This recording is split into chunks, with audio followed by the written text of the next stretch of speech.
Good afternoon, everyone. Good afternoon. Hi, I'm Kelly Aylward. I'm the Washington Director for the Wildlife Conservation Society. Welcome, and thank you to John Gant and the ICCF for hosting the Wildlife Conservation Society here today. We really appreciate the opportunity. The Wildlife Conservation Society has the mission of saving wildlife and wild places. We have been in operation for over 115 years. You may know us as the Bronx Zoo, our headquarters. We also run the Central Park Zoo, the New York Aquarium, the Queens and Prospect Park Zoos in the New York metropolitan area. We have about 4.2 million visitors a year to our facilities. We also operate in 60 countries around the world. We have about 500 conservation projects. We have about 200 PhDs on staff at the Wildlife Conservation Society. And we have great expertise in species and landscape, seascape conservation strategies and interventions. We tend to take a threats-based approach to conservation and look for those most pressing and emerging threats and how we can add value with our conservation strategies to address those threats. Today we want to talk to you all about the African elephant poaching crisis in particular. One of our largest regional programs is our Africa regional program, and we're fortunate today to have two wonderful experts from the Wildlife Conservation Society tag team today and give a presentation on the poaching crisis. Dr. Elizabeth Bennett is the Vice President of the Species Program at the Wildlife Conservation Society.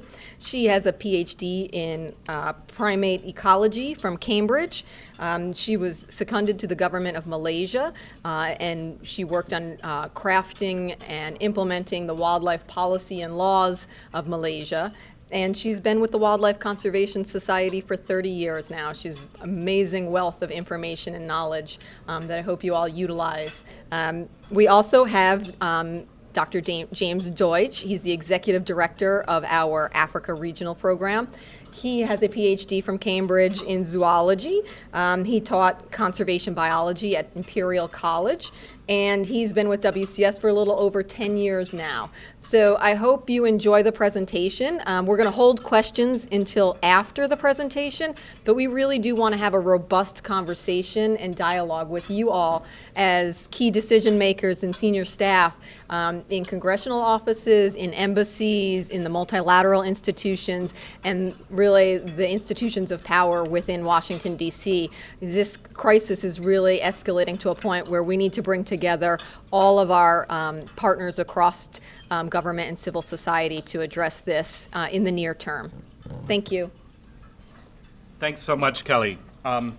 So Liz and I are going to talk a little bit about the current crisis facing elephants in Africa and what all of us can do about it, and in particular what WCS is doing about it.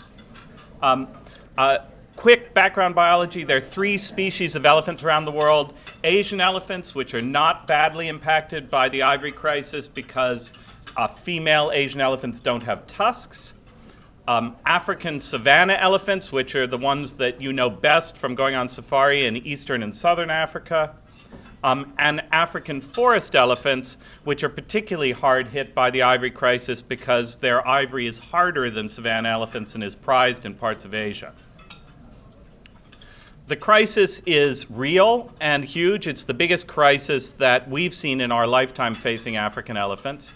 And the evidence for this comes from a variety of sources, most notably from the Convention on International Trade in Endangered Species.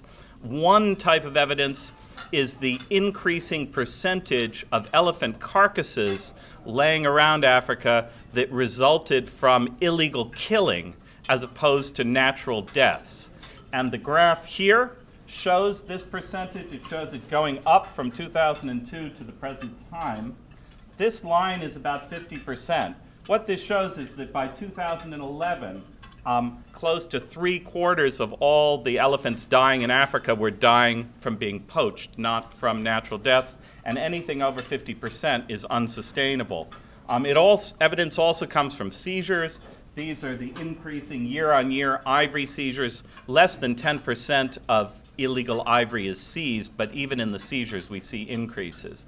And these seizures are huge. We estimate last year that about 35,000 African elephants were killed for their tusks. The driver behind this overwhelmingly is the ivory trade. Overwhelmingly, that ivory is going to Asia, and within Asia to China. About 70% of illegal ivory today is thought to be going to China.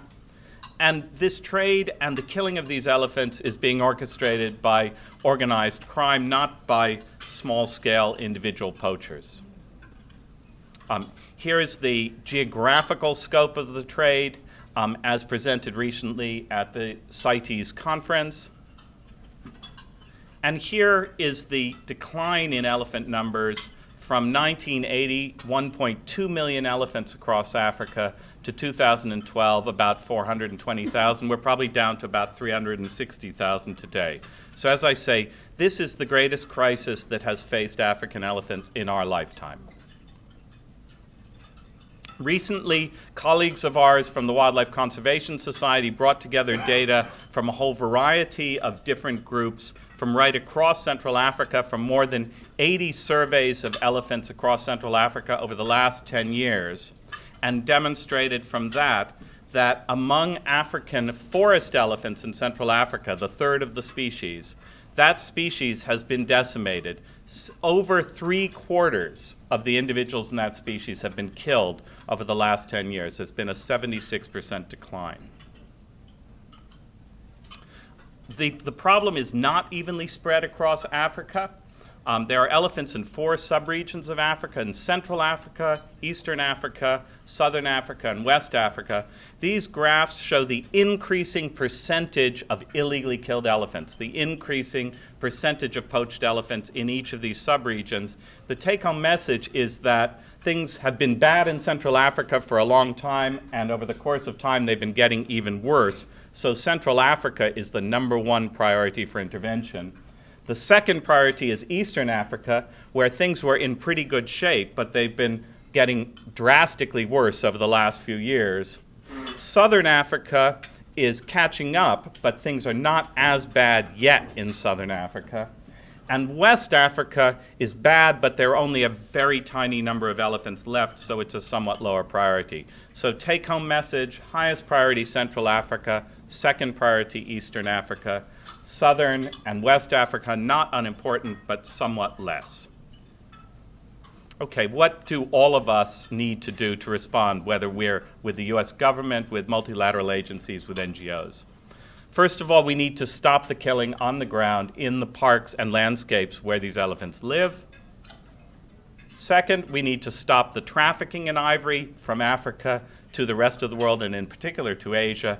And third, we need to stem the demand for ivory in order to have a sustainable impact.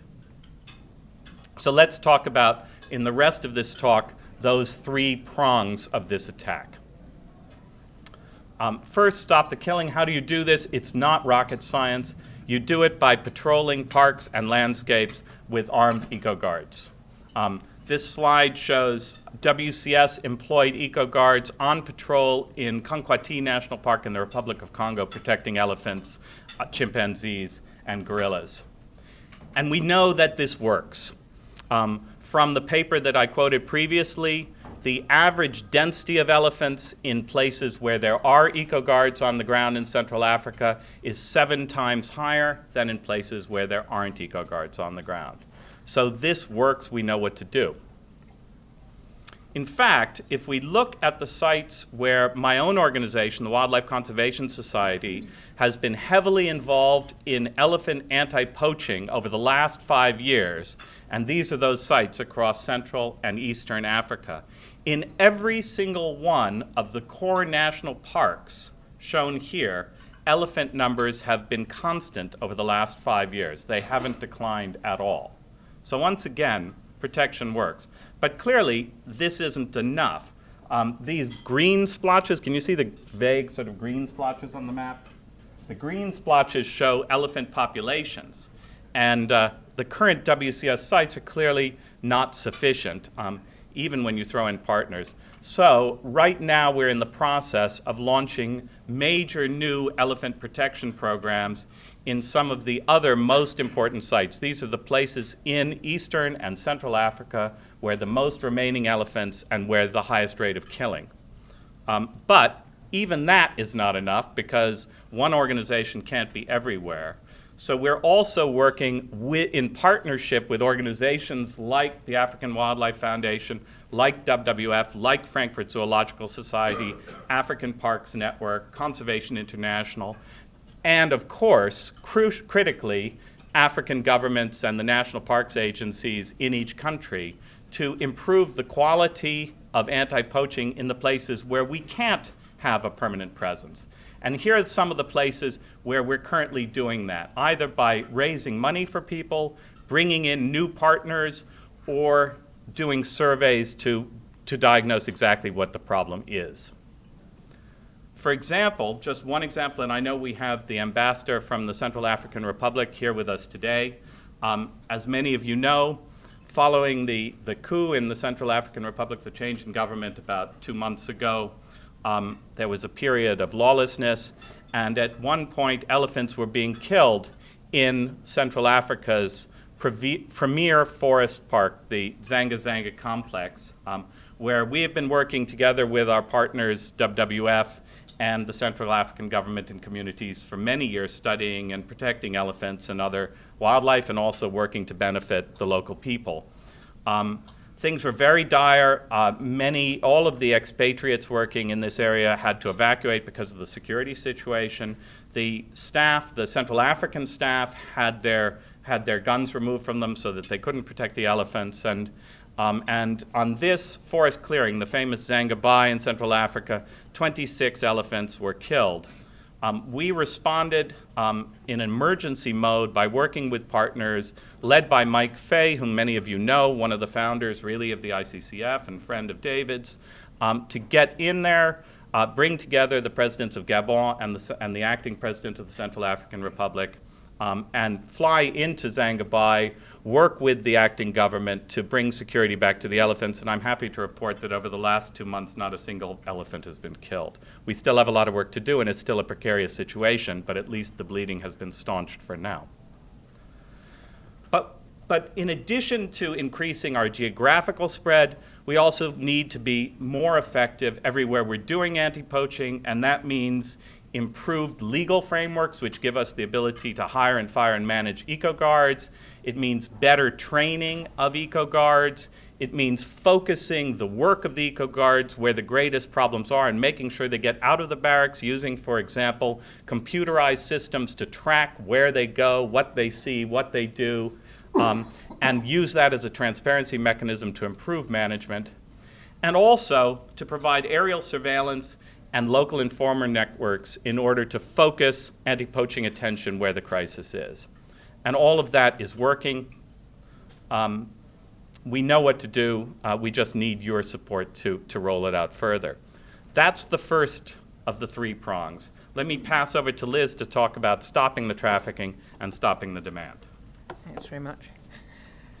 Thanks, James, and thanks again to ICCF. So stopping the trafficking, basically we need to break that trade chain to give support to the people who are trying to do the anti-poaching on the ground. This is a couple of slides from Traffic just to show the sorts of organised crime that we're talking about. This was an X-ray of a truck in Hong Kong airport. They did an X-ray and they could see a hidden compartment at the front of the truck, and that was what was inside it. So very sophisticated, very well capitalised crime that we're dealing with here. So what can we do about this? Well, this actually doesn't require necessarily very high tech. One of the best ways to detect that sort of hidden ivory is by using sniffer dogs. And so for the first time ever, we're working with partners in Gabon to deploy sniffer dogs at key ports and exit points from Gabon, because they can pick up where ivory is hidden in these containers. And so increasingly we're doing this at different points. The little doggies on the slide there are different places where we're doing either using dogs or other sorts of anti-trafficking at the key exit points from Africa. WWF has just started deploying sniffer dogs at some of the key entry points into China. Another thing that we're doing is, in general, with wildlife trade chains, if you put enforcement somewhere, it just moves somewhere else. It's like water flowing downhill. But there are a few key places where we know that are major transit points. One of them is this place on the Vietnam-China border in Mong Sai City, where we have been working closely with the Vietnamese authorities, monitoring what's going across that border for several years now. There are several, and we know this is a major place where illegal goods of all sorts, including wildlife, are going from Vietnam into China.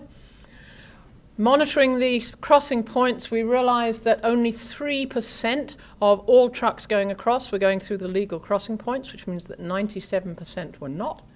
And so working right up to the Ministry of Public Security in Vietnam, they've recently been doing stings for the key gangs and kingpins working on this border, and have recently arrested 16 of that gang. The kingpin himself, steel-faced Dung, has got away, but they're hoping to catch up with him through Interpol at some stage. So there's a few key places like this, both key road points, such as some of the key road, one of the key road points between Uganda and Kenya within Africa, and some of the key road points into China, where we know we can start to plug some holes.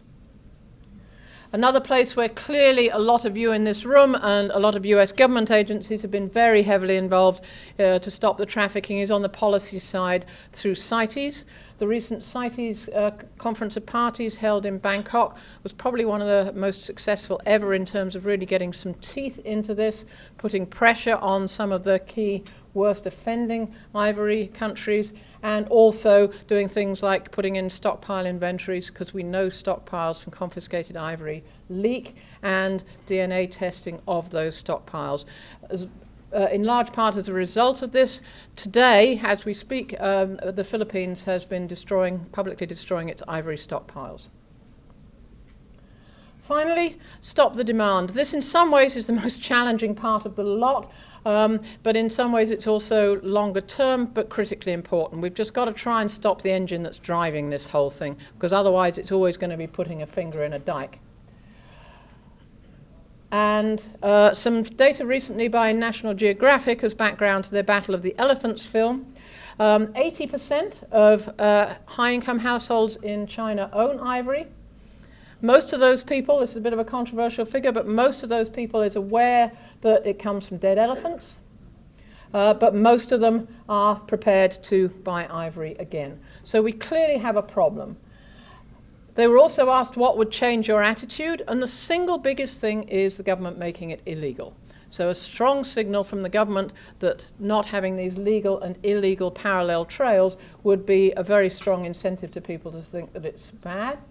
And broadly what we're trying to do is get an attitude, some people thinking that ivory is rare and precious and exotic, to something that is the opposite of all of those things. How do we do that? We're not quite sure, but collectively, with a lot of help, including from people in the US government at different levels, is influencing the senior-most decision makers. So going right to the top and saying, China can help save the world's elephants. Don't be a pariah. Try and really help do something very good here. So approaching at that very senior level, and there's all sorts of discussions going on there.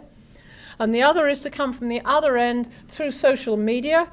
Young folks in China, like around the world, spend a huge amount of time on social media. So we're exploring with a lot of partners, from Chinese partners inside the Great Firewall of China, using Chinese Twitter, such as Weibo, and the other Chinese media inside to generate the right buzz and messages around this to the younger people to try and change these attitudes within China. And hopefully, between these different approaches, stopping the trafficking, stopping the poaching, stopping the trafficking, and all these different efforts to reduce demand, hopefully we can keep ivory on elephants where it belongs. Thank you. Hi, Monica Tila from the Convention on Migratory Species. Thank you for a great presentation. A question just looking back at the history of all the various conservation approaches and responses that have been underway. What would you say is the reason that they haven't been able to be successful enough as yet? So, of course, the great success story in this, which I didn't mention, is 1989, when Kenya burned its ivory and when the international community agreed to ban the international ivory trade. And following that, East Africa's elephants came back. So in 1989, places like Tarangire National Park in Tanzania and Queen Elizabeth National Park in Uganda were down to a few hundred elephants, and now they're up in the thousands. And East Africa's tourism industry bounced back, et cetera, et cetera. What undid that? Two things seem to have undone that good.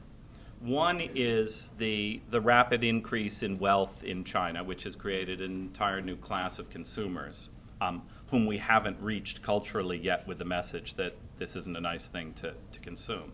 But the other, in retrospect, is the two one-off sales that were allowed from Southern Africa, which allowed Japan and China to purchase ivory that had been culled from legally killed elephants in Southern Africa. It seemed at the time to many people like a reasonable thing to allow Southern Africa to do, because the Southern Africans had been doing a wonderful job protecting their elephants, and it seemed appropriate to allow them to benefit financially from what they had done.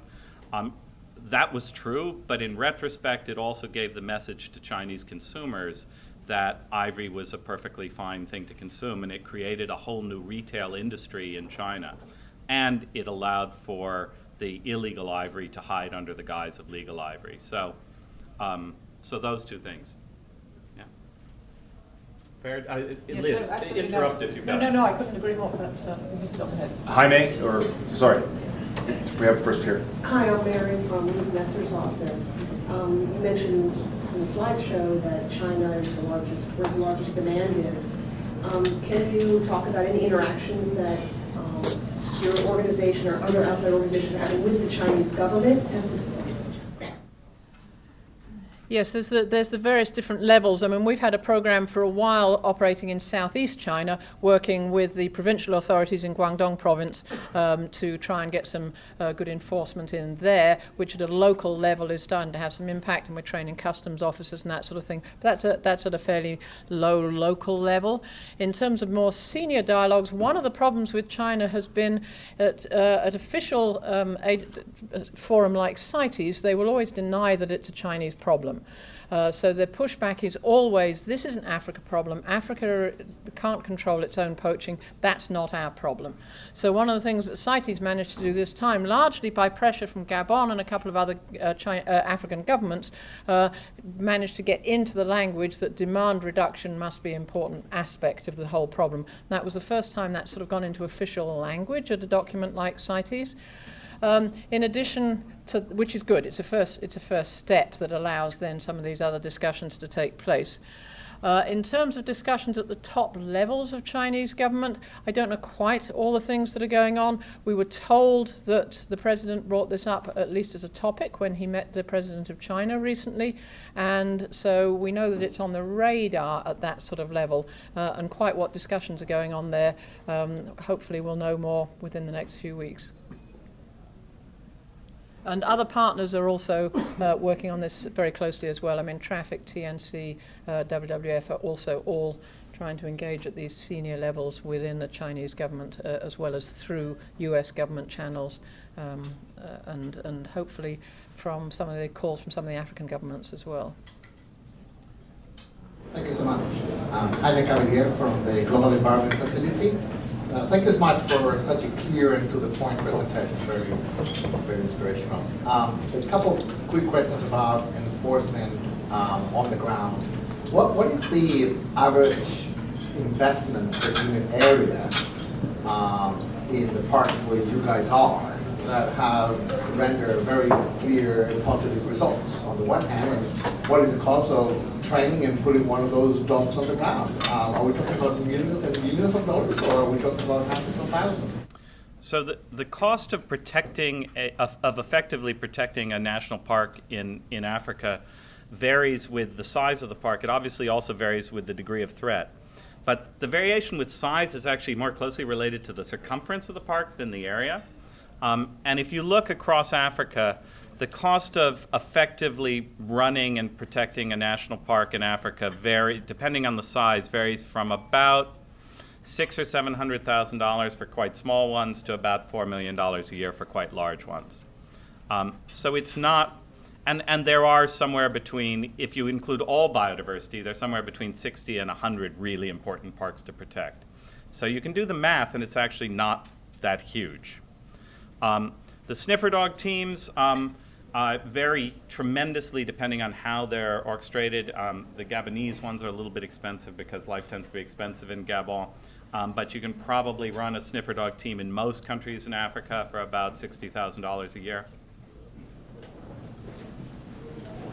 Claudia, please. Claudia Sobrevilla from the World Bank. Again, thank you so much. I'm echoing what Jaime just said about the presentation.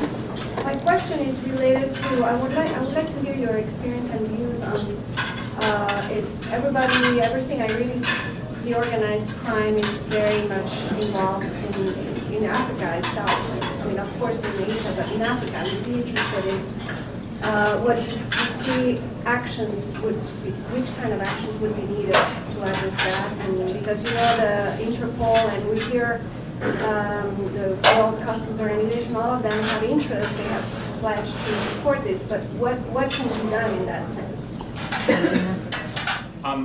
So within Africa, I would say that the two thus far most effective interventions that people have tried, which I would point to, and we've been involved with both of them, but not the leaders in either.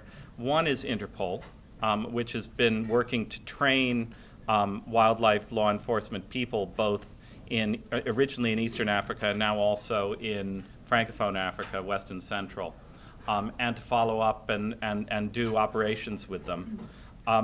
The challenge behind that is that it doesn't, Interpol is not itself Interpol is a network of enforcement agencies. It's not an agency itself. And so the twin challenges behind the Interpol intervention, which mean it's useful but it's not enough, are number one, it doesn't leave people permanently on the ground to continue to provide mentorship and support and transparency. And the other is it doesn't directly confront the challenging issue of governance and corruption where it occurs.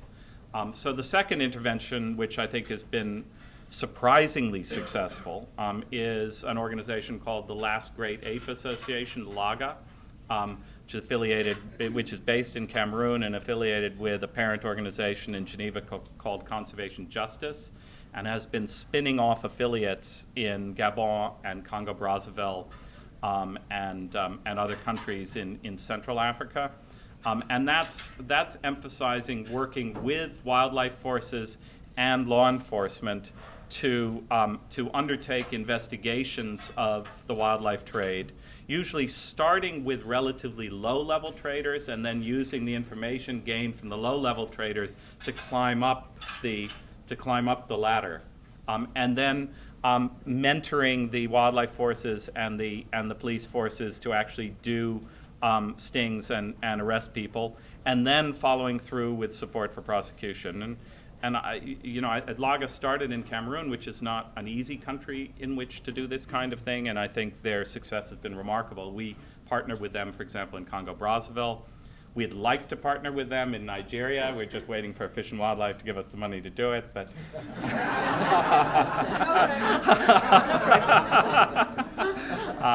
so I think that approach is valid too. But I think, as in so many of these, I think one needs to try lots of different things with lots of different organizations to see what works. Just Please. adding in a little bit within the Asia side of that, we're working quite closely in Vietnam with UNODC, who's helping and who has wildlife crime now on one of their list of top crimes. And so they were helping advise us very closely, for example, in that Vietnam-China sting on the border there.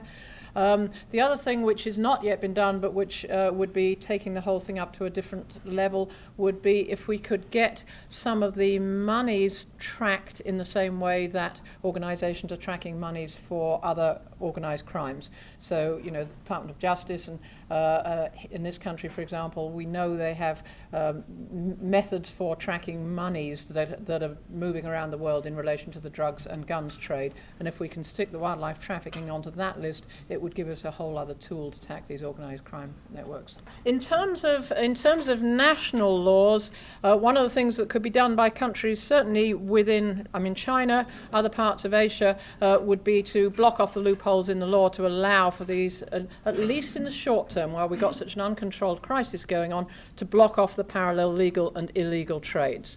And so to have some sort of overall blanket ban on all trade, at least until we can get the situation back under control. One of the things that the Thai Prime Minister promised during CITES, Thailand has a huge loophole in the law in the fact that they allow sales of domestic ivory. And that we know is a big loophole. So she promised at the CITES meeting that they would try and close that loophole. So that would be hugely helpful, but that applies right through to this country as well.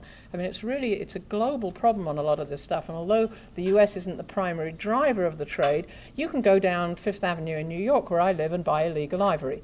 And one of the reasons is because if it's pre-convention ivory, it can be legal. And Albany just issues licenses for it without checking the age of the ivory, which is almost impossible to do anyway. So it's actually a fairly universal problem that we need to try and clamp down on these very ambiguous and unenforceable laws. I mean, I would add that I certainly applaud Gabon and Kenya and now the Philippines in destroying ivory stocks, because as long as countries stockpile confiscated ivory and legally collected ivory, that provides, and as long as there is a risk of that leaking out in one way or another, that provides an incentive to allow the illegal collection of ivory to continue in order to replenish those stockpiles, which then leak some more. So I think that move by Kenya and then Gabon and now the Philippines is a tremendously positive way forward as well.